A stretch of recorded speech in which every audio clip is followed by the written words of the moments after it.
Art-Centric Podcast with Rafi and Klee. Hola, you amazing artist. It's Rafi. And Klee. And today we're going to talk about some things. Crushing your deadlines. We're going to talk Isn't that what you called the podcast? Crushing your deadlines. We're going to, I want to talk about crushing your deadlines because a video went up where I talk about deadlines and how much I procrastinate on deadlines. No one ever does that in the creative world. Everyone does that in the creative world. We all... I am yet to find someone who doesn't have a story where they let me know how they worked on the thing that they had a deadline for basically the 24 to 36 hours before the deadline. Mm-hmm. And you know what's funny about that is that that's where all the brilliance actually is. That's why I love that meme so much where it shows the artist timeline and it's like binge watch a series on Netflix, try out a new recipe, XYZ, like go through a closet purge and then like do all the work while crying in the 11th hour. And I just guttural laughed when I saw that, like do it all while crying the night before. Well, I forget what that law, isn't there a law or something like that the more time you have for a project, that basically the project will fill in that time? Yes. You know, I don't know what that law is called, but it is true. Yeah.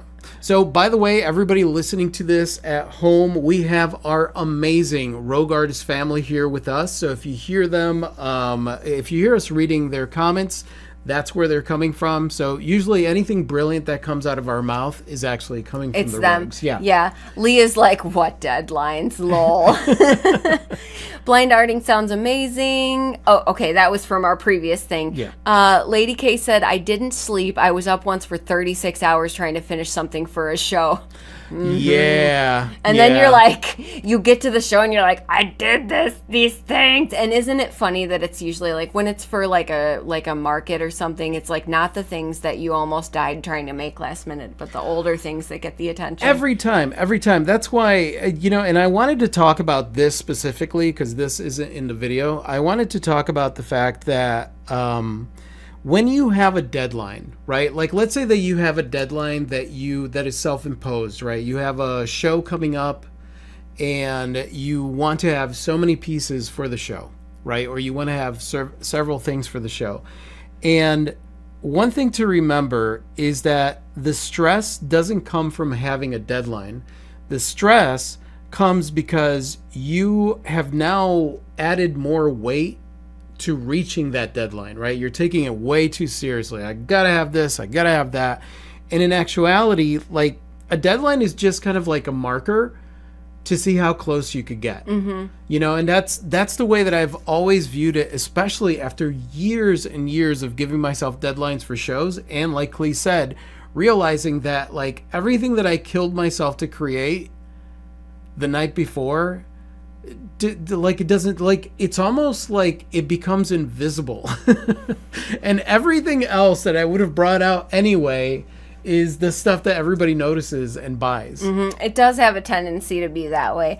I will say when it comes to like major things, like you have some major projects coming up. Yes. In fact, all you have right now is major projects. Yes. So I'll be working on a mural that is going to be 12 feet by 20 feet that will be on stretched canvas. As well as a public art mural happening right now. Yeah. And another corporate mural. Plus the book. Workshops and what have plus you. We're speaking at workshops. Yeah, so there's a lot of things that do have deadlines that ideally you want to reach that deadline. And really, I mean, with that, you don't want to save it all till the last minute, especially when it's like dangerous and you have to be on scaffolding and stuff. I could do it. I could do it at the last minute. I think the best thing for me, at least, is to break it into phases, knowing that like each phase is going to have its procrastination times, but each phase has that end marker point where it's like you want to be moving on to phase 2 at that point.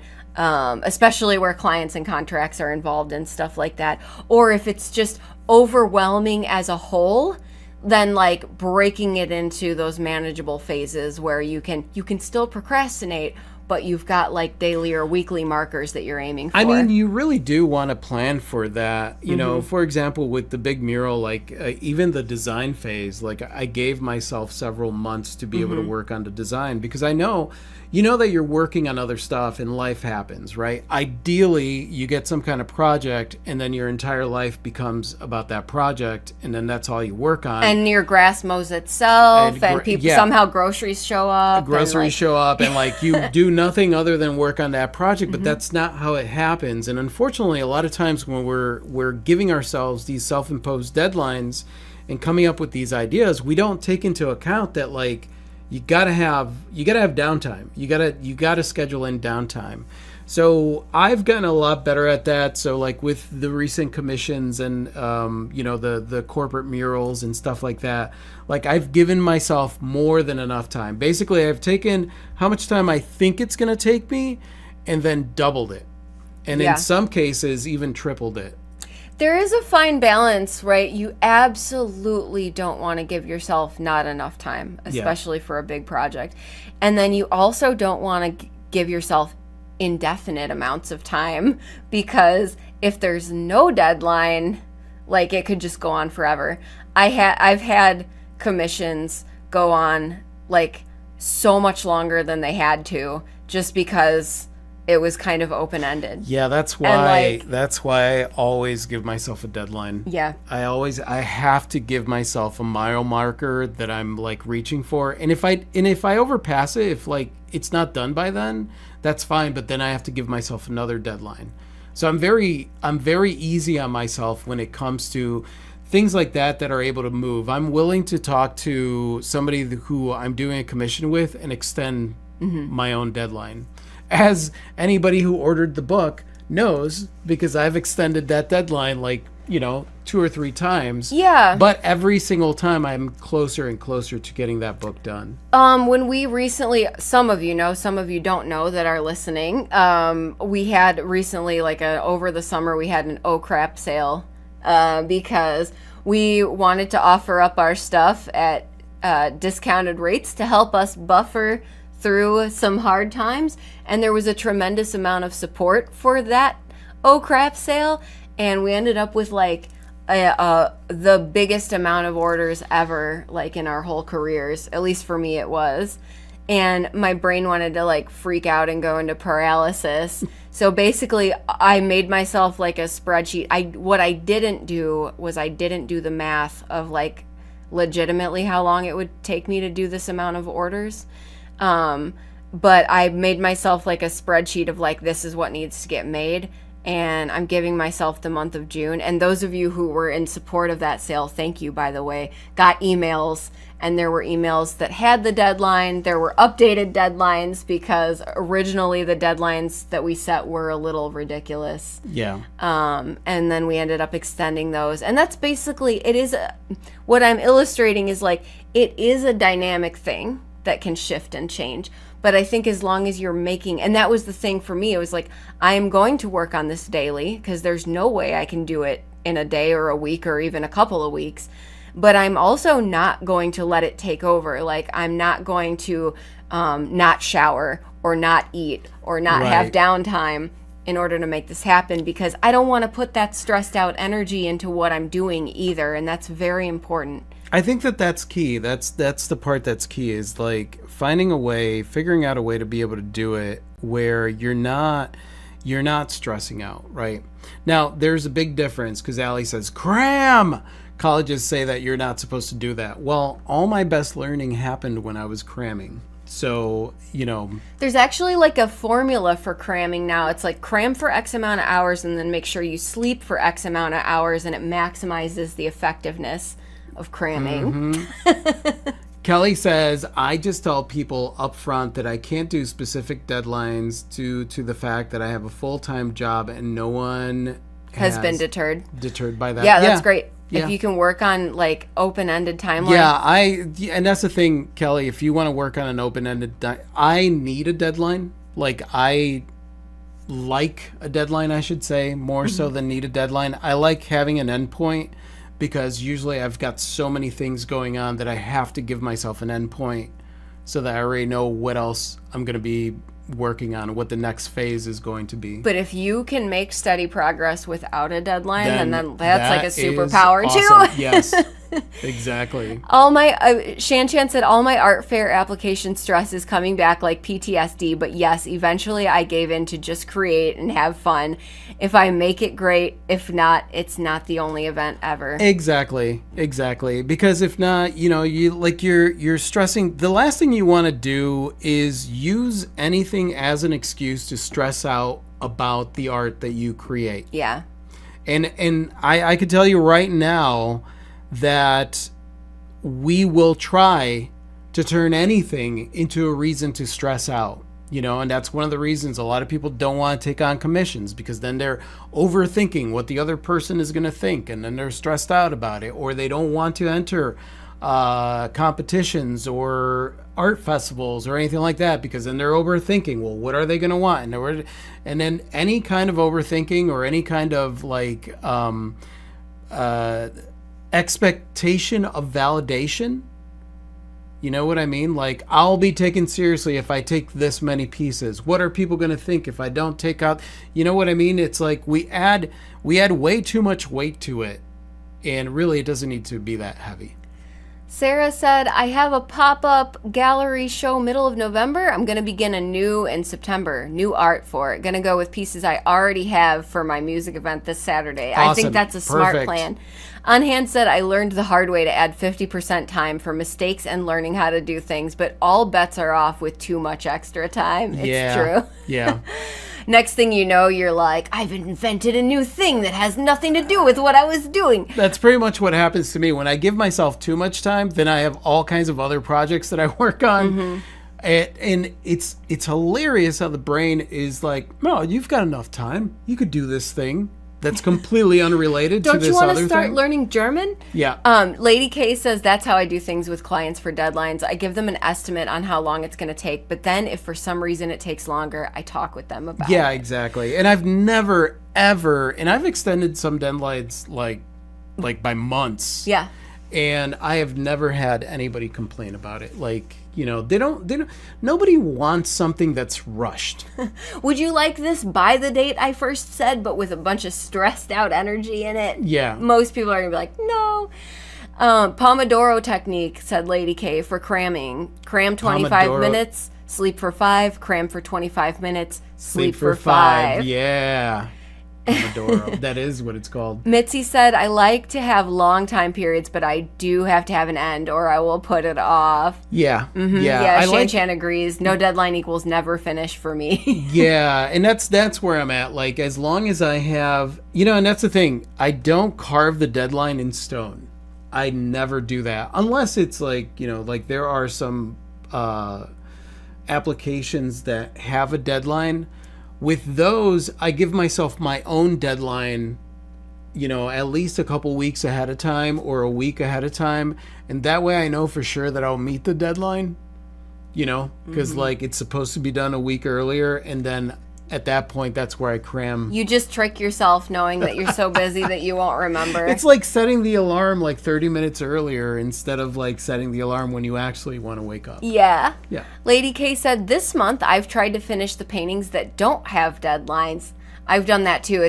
I call it the bench purge, where it's like all the stuff that I had open-ended time on that's just sitting there. Let me do this. Yeah. A lot of times I give myself a deadline. Like I'll pick those things for something specific, like, okay, I'm going to do a sale, or I'm going to show these at my next show or something like that. Mm-hmm. Because it's interesting. Like I got a lot of art. I created a lot of artwork and sold a lot of artwork throughout the years. Right.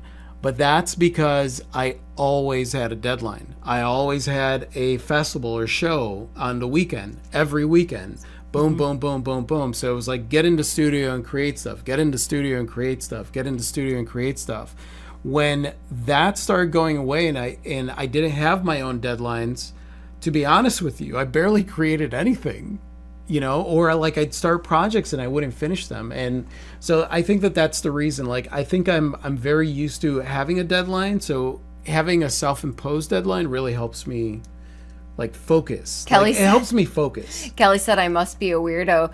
You're just a self-motivating individual, Yeah. which is awesome. Inert Flow said deadlines give me something to dread until I have, I don't know, 8 hours left. Then I do all the things, and it's fantastic. It's when I do my best work. Right? I feel you. That's where I'm at. I've been there. And a lot of times it is easy to do your best work when you're down to the wire because the overthinking parts shut off. Yeah. And you just do And- you just do the things. And that's the thing, like, that's like when you're trying to find a solution for something and you're overthinking, and then you exhaust yourself overthinking, and then the solution comes to you. And that's kind of how it is for me with the art. That's why I know, like, I'm not going to force myself to do something. I'm going to get into the studio and I'm going to chunk it. All right, let me get started on this thing. Like, shit, this thing is due next week. Let me get started on it. I'll go down there and chunk it, maybe do a few lines or whatever. And I'm like, I don't feel like it. I do trust in my process, right? Because I know that subconsciously I'm not there to self-sabotage myself. I know that I'm going to do it. I know that the one thing that I have to not do is stress out about time. Like, that's this weird challenge, and it sounds really airy-fairy, but it's like I have to trust in the process, even if I don't know what that process is. I have to trust that somewhere inside of me I've already figured out how to get this piece done. And if I'm overthinking it, then I'm standing in my own way. Yep. Mitzi said, I'm trying not to stress about my upcoming open house, but the closer it gets, the harder that is. I get that, Mitzi. It almost, we've had stuff like where it's like, when it's 2 months away, I'll be like, yeah, it's going to be great. And then it's like a month away, and I'm like, yeah, it's going to be great. And then once it gets to be like a week away, I feel like I'm awaiting my own execution. Sometimes I'm like, oh my God, I would give anything to not do this. And you do it anyway because you said you were gonna, and then you get done and you're like, that was the best ever. That's it. And then you wonder why you've made yourself sick over it, and it's like just it's the process that we put ourselves through until we get familiar enough with doing the thing that it becomes less I was gonna say, because like vomit inducing. I don't necessarily feel that way when it comes to art shows. No. Right? Like, I'm really good at just navigating that and being like, well, it is what it is. Like, at the end of it, it's like, it is what it is. Nobody else knows what it was supposed to be other than me, so who cares? It is what it is.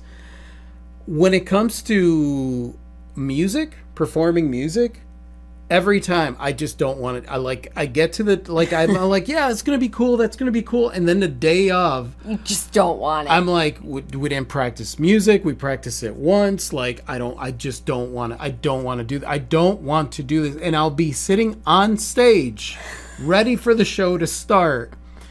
And my body is going into, like, I am like looking around trying to figure out how I can get out of this. Like, if someone hits me with a chair right now, I could probably go home. Exactly. And then once it starts and once it gets going, then I'm like, oh, this is great. Yeah. Every time. It is funny. So, like, when you get acclimated, right? Like, I used to freak out before this when we first started doing this. Like, every time. The live streams and podcasts. But now I'm really comfortable here, and like, it's like that with everything. For me, like, I know we have a music performance this week, so I know he's thinking about it like 24/7 in the background. So am I a little bit, and I know that like we're performing music on Thursday, and that's an extra day, thank God. We're performing music on Thursday, and already today I am trying to figure out how you're going to get out of it. How I'm going to get out of it, yeah. Also, I know that in 3 weeks we have an entire day of workshops that we're giving from like morning until nighttime. So like that's my like background that's happening, and I know I'm gonna have fun because I had fun last year when we did it, and you're gonna have fun at our concert because we've done. But yeah, nerves are part of it. try to channel that nervousness into Excitement. energy that you can use and excitement. Yeah. But also understand that there's nothing wrong with being nervous Nope. or scared. Like, it is a natural process that happens. That's the thing, like being nervous or scared. Like I know that I'm gonna want to quit. I know I'm gonna want to quit the band. Who knows how many times by the time the day gets there, and I know I'm not gonna want to do it. I'm gonna pretend that I'm sick. I'm gonna do whatever I can. You're going to pray for a thunderstorm. I'm going to pray for thunderstorms. I'm going to do whatever I can to get out of it, right? And the funny thing is that on the flip side to that, I'm going to do everything I can to get out of it, and I'm going to do everything that I can to not practice so that I can feel confident, right? So I'm totally like self-sabotaging myself. The thing is that like I know that. And because I think it's funny, I'm going to enjoy these weird feelings of anxiety and stuff, right? So, and I know that sounds really weird, but like I enjoy this process until I get so comfortable that the process just kind of goes away. Well, let's talk about that for just a second. You do think it's funny, Yeah. which is awesome. When you're in the thick of it, you don't think it's funny at all. Right. We have a tendency to take these things very seriously. And I know we actually talked a little bit about this with Mitzi. We have a tendency to want to take these things very seriously, even though we know that if we saw it as funny and we brought the humor to it, that would make the experience even better, not only for us, but for everyone. Because when something does go wrong or you are nervous, if it's funny, then everyone has fun. Yeah. And if it's serious, then it feels pretty heavy. So Yeah. we know we don't want, but we have this tendency to want to make things very serious when the reality is, like with our show, right? Like we're playing a farmer's market. It's not like a Better on the Drums concert. We're like background ambiance. So I'm like, no one even cares. We could literally spend the 2 hours writing a song and like nobody would probably be any the wiser. Yeah. So there's license to have fun with it, but you have to kind of remind yourself this can be fun. I think what's really important in this, right, whether it's the music or the art or something like that, is to remember that it is going to be what it is. Especially if like there's a date, if you have an opening, if you have a concert, if you have a release that you know is going to happen, there always is going to come that point where it's like, well, it is what it is, understanding that it's not the end of the world. It just is not the end of the world. And I think that that's the biggest thing. See, like my fear, like getting on stage, or back when I was worried that I wasn't going to have enough pieces for an art show or I wanted it to be a certain way, was that I'm going to get judged. People are basically going to be in the audience or at my art show and they're just going to be screaming, "You suck," at the top of their lungs, like it's just this fear of being rejected and getting it wrong, right?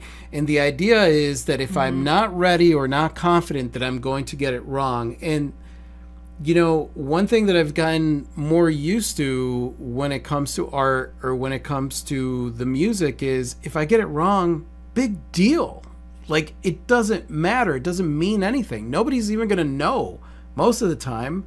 If I strum something on the guitar or I didn't get 3 paintings done, like nobody's going to know. Like nobody cares. And if they do care, well then, they could go fly a kite somewhere. And that is actually where confidence comes from, where it's like it is what it is. I did my best. Maybe my best this time was a little less than my best last time, but I did my best, and it is what it is. I think when it comes to art and especially live events, like people that attend that stuff, they want that stuff. They don't want, when it comes to music, right? You don't go to a concert to hear it played exactly like it is on the album. Otherwise, you would just listen to the album. Like you go for the random bits that are different than the album. Or like when there's a painting, like you want those things that indicate that a human did this, right? That it's not machine perfect. And when you watch a live stream, it's funnier if like there's a casual like whatever, like something always goes Wrong. not to plan Something on a always live goes stream. wrong. And the ability to just roll with that and laugh about it is like that energy is what people I think enjoy, is that humanness and that authenticity. Yeah. Not like this rigid.